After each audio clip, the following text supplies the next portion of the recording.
মডেলটা যখন দিয়াই বানিয়েছে তখন জবাবদিহিটা দিয়াকেই করতে হবে।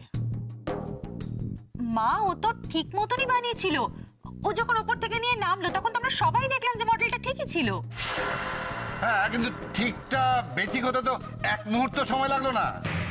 তার মানে জিনিসটা কতটা ঠিক ছিল সেটা তোমরাই চিন্তা করে দেখো। আর বৃষ্টি তো ওর বজরংবলী আন্টির উপর ভরসা করেই বসেছিল। বাবা, বাবা তুমি বিশ্বাস করো, আমি খুব যত্ন করে বানিয়েছিলাম মডেলটা।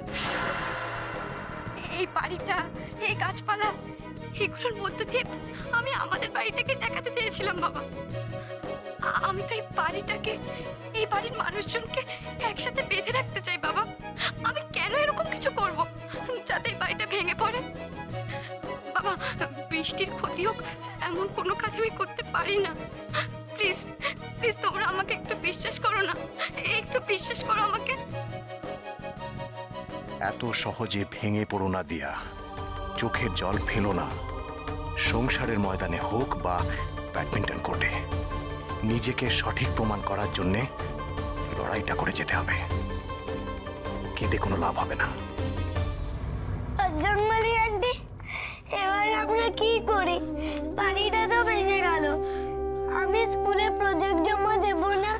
না শোনা, তোমার মামা আছে না, তোমার মামা তোমার কোনো ক্ষতি হতে দেবে না। কেন জানি না, আমার মনে সন্দেহ হয়েছিল যে তোমার বজরংবলী আন্টি এমনই কোনো ঘটনা ঘটাতে পারে। সেই কারণে কাল রাতে আমি তোমার জন্য বাইরে থেকে একটা মডেল কিনে এনে রেখেছি। আমি সেটা এক্ষুনি নিয়ে আসছি।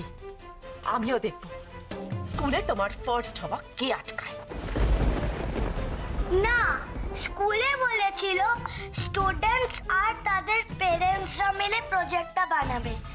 আমি আর বজরংবলী আন্টি এইটা খুব সুন্দর করে বানিয়েছিলাম। আমি যদি তোমার কেনা মডেলটা নিয়ে যাই তাহলে তো সেটা চিটিং হবে। আমি তোমার কেনা মডেলটা কিছুতেই নিয়ে যাব না।